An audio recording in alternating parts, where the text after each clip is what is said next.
Oi pessoal, eu sou Alessandro e o seguinte, muito se fala dos desafios, dos problemas que o nosso mercado de quadrinhos vive nesse momento. E não são poucos, a gente sabe toda a questão dos preços, a dificuldade de acesso, a dificuldade de formar novos leitores. No entanto, há uma característica que eu acho muito positiva desse momento da publicação de quadrinhos no Brasil, que é a diversificação das publicações. A gente tem encontrado de tudo um pouco aqui no Brasil. Vocês vão ouvir meus filhos brincando, eles estão montando uma piscininha ali fora, então vão ouvir barulhos, né? Não tem jeito, mas vamos lá. A gente encontra de tudo um pouco no Brasil hoje. Até, por exemplo, quadrinhos africanos que ainda chegam muito poucos no Brasil, mas alguma coisa tem chegado, aí pela editora Script principalmente.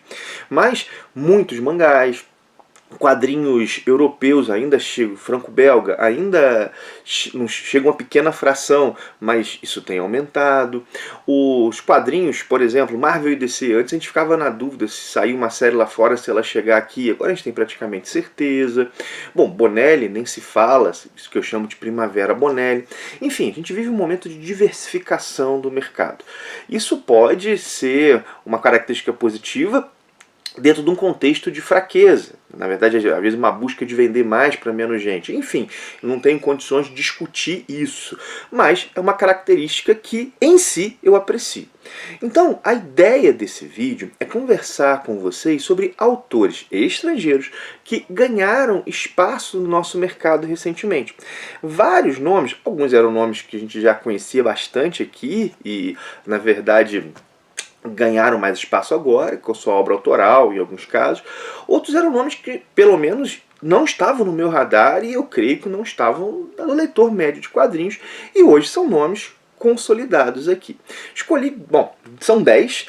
Vou começar pelos de mangá e vamos seguindo. Os últimos vão ser de super-heróis. São 2, né, de super-heróis. Mas 10 autores que ganharam espaço no Brasil nos últimos anos.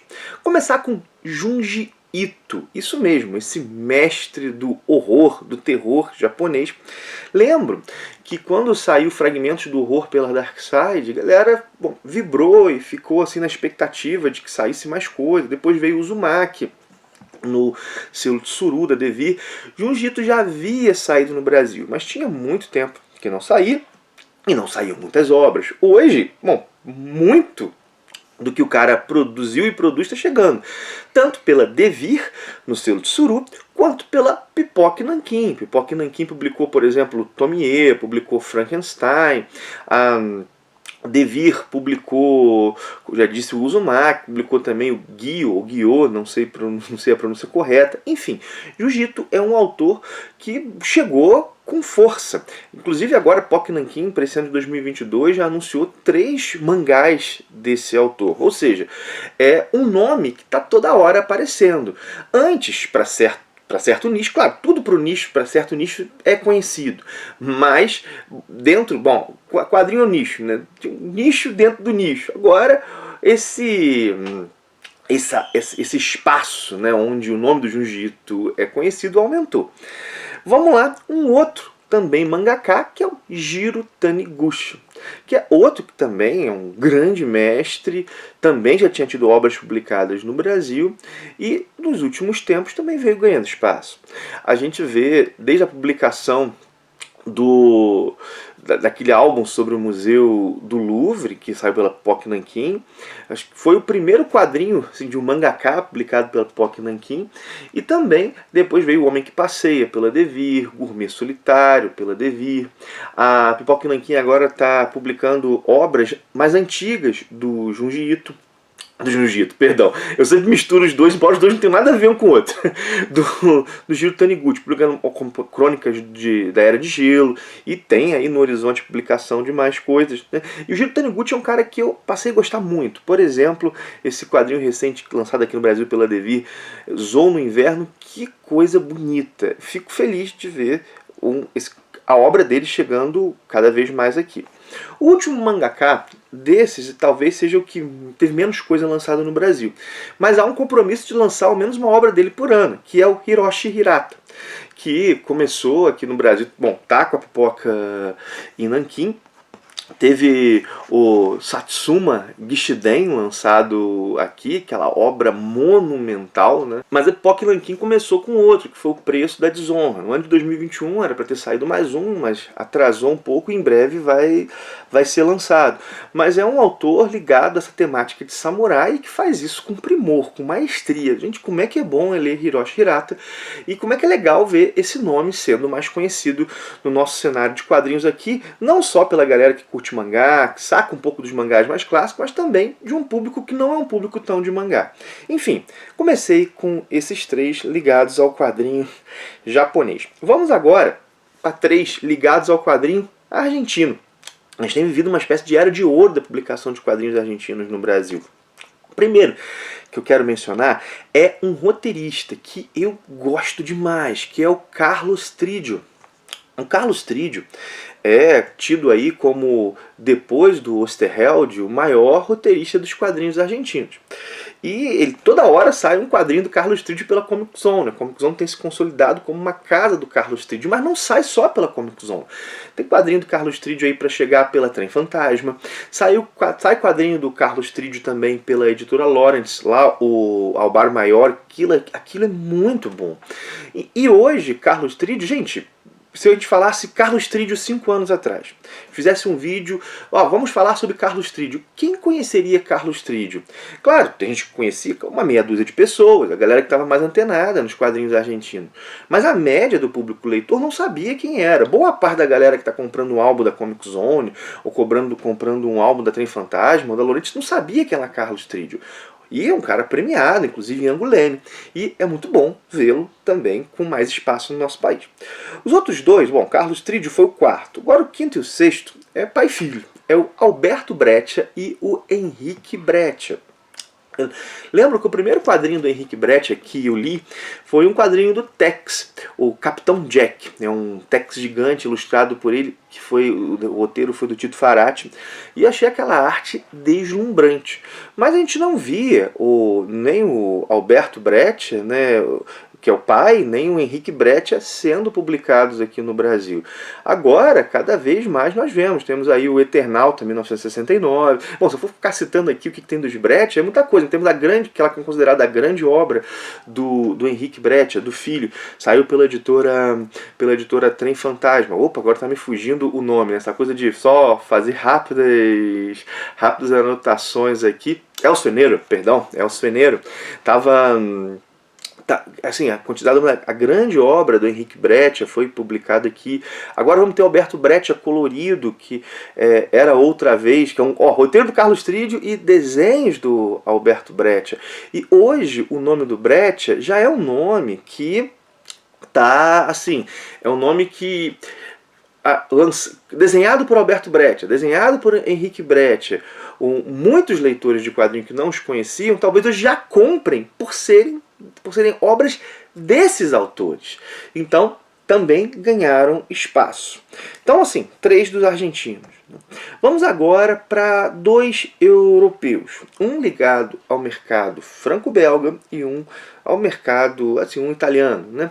Vamos lá. O primeiro é o Chabuté.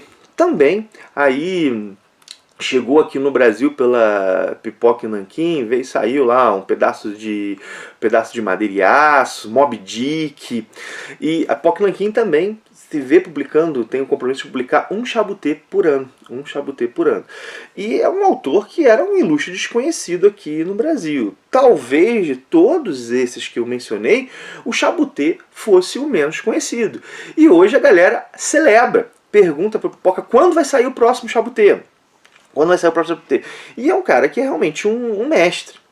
É bacana a gente ter essa recepção, sendo que esse mercado, esses quadrinhos franco-belgas, dos grandes mercados, vamos lá, o japonês, até o italiano, o mercado dos Estados Unidos, o mercado franco-belga é o que nós menos chega coisa aqui. Então a gente ter um autor que é sucesso de crítica, inclusive, lá chegando aqui com uma obra pelo menos por ano, é algo também que eu julgo para se celebrar.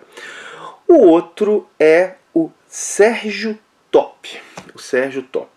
O Sérgio Top começou a ser publicado aqui no Brasil de maneira assim, bom, ainda um pouco incipiente pela editora Figura, com Charas D. Com Charas D. 2 álbuns, álbum que a editora Figura se lançou com esses álbuns do Charas D, e depois a Figura lançou também o Colecionador, e aí a Script lançou Fábulas do Velho Mundo, mas para esse ano de 2022 nós temos uma coleção, anunciada pela editora Figura, que vão ter vários álbuns do Sérgio Top, que é aí um dos grandes nomes do quadrinho mundial, e que tinha realmente essa lacuna aqui. Também outro ganhou espaço. Vou falar agora de dois muito conhecidos, os mais conhecidos talvez dessa lista, principalmente pelos leitores de super-heróis. O primeiro é o Ed Brubaker. Bom, Alessandro, Ed Brubaker ganhou espaço aqui, já saía aqui o Demolidor do Ed Brubaker, saiu o Capitão América do Ed Brubaker, Batman do Ed Brubaker. Bom, Ed Brubaker ganhou espaço agora para sua obra autoral, sim. Tinha saído aí 2 volumes de Criminal pela Panini, mas inclusive era um discurso de que não valia a pena lançar porque não vendia, era um risco, os direitos eram altos.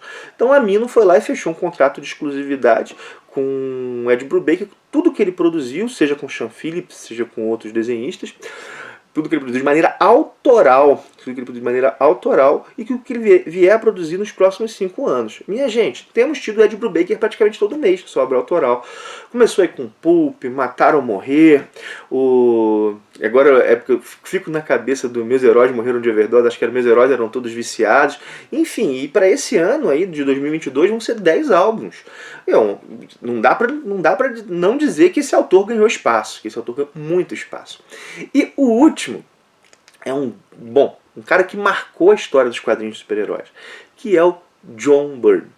John Byrne era aquele cara que o pessoal vivia nas entrevistas do Levi, com Levi Trindade, com outros, sempre que a Panini também abria alguma coisa que os fãs podiam falar alguma coisa, o pessoal pedia, bom, John Byrne, e a gente tinha praticamente nada do John Byrne sendo publicado. Nada. E agora, tivemos aí o Quarteto Fantástico com 2 ônibus, tivemos o Superman, o Superman tá rolando ainda, né? Saga do Superman. Tem também os Vingadores da Costa Oeste, a fase dele vai ganhar o 2º Marvel Vintage agora. A obra autoral dele saindo aí tanto pela editora do Levi Trindade, a Hyperion Comics, quanto pela editora Script. Sendo que o Cold War, né, Guerra Fria, que ia sair pela editora Mitos, foi cancelado, e agora a editora Script vai recolocar, vai lançar, vai ser acho que um dos lançamentos desse ano. Enfim, minha gente, o John Byrne, a gente está vivendo também uma era de ouro dos quadrinhos do John Byrne aqui.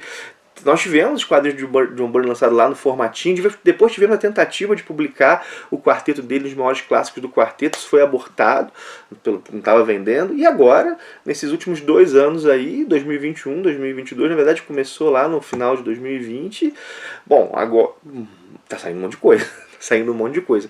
Então, é um autor que também ganhou espaço. Fazer uma menção honrosa, um que não teve ainda nada publicado, mas que vai sair bastante coisa, que é o Hugo Pratt. A editora Trem Fantasma fechou o contrato com o Corto Maltese, tanto o Corto Maltese publicado, feito pelo Hugo Pratt, quanto aquele produzido por outros após a morte dele.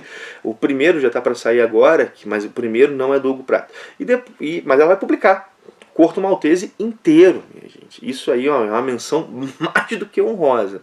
Não mencionei, não entrou na lista porque não teve nenhum lançado ainda, mas já está aí encaminhado. Enfim, foram 10 autores que ganharam espaço. Com certeza não foram os únicos. Eu não estou dizendo que esses são mais importantes do que outros que ganharam espaço, mas é os que vieram à minha cabeça. Você tem outros aí para mencionar? Coloca nos comentários que outros quadrinistas estrangeiros passaram a ter mais espaço no nosso mercado, passaram a ser mais conhecidos pelos leitores daqui, que outros autores, talvez até pouco tempo, fossem ilustres desconhecidos, e hoje são até chamarizes para vendas, que autores talvez nós quiséssemos muito e não vinham, como John Byrne, e agora estão saindo, enfim, bota aí nos comentários. Bom, minha gente, saiu mais desses vídeos de lista que eu tenho feito recentemente para trocar uma ideia com vocês. Diz se você está gostando dessa proposta. Não, como eu disse, né, ia ter grito de criança aqui, mas nesse vídeo era impossível não ter isso. Eu tô gravando num domingo, né, e as crianças já estavam brincando ali. Casa com criança é isso ou não ter canal, né? Não tem jeito, né? Deixa as crianças brincar também, né? Mas vamos lá. Bom, curtiu o vídeo? Dá teu like, compartilha, mostra para outros, se inscreve caso estiver chegando por agora. Tem vídeo sobre quadrinhos todos os dias por aqui. Todos os dias por aqui. Lembrar também do link da Amazon na descrição, link da Panini. Link da... Tem também da Editora Novo Século, o cupom Mini HQ, esse cupom dá 30% de desconto na loja Editora Novo Século. Você usando esses links ou usando esse cupom, você assim ajuda demais o canal. É o que mantém o canal funcionando, me permite fazer cada vez mais e melhores vídeos. Tá certo, minha gente? Enfim, jabás feitos. Bom, mencionei muitos quadrinhos, né? Vou colocar alguns deles aí também com link discriminado na descrição, caso alguém tenha interesse. Para então por aqui, um forte abraço e até o próximo vídeo.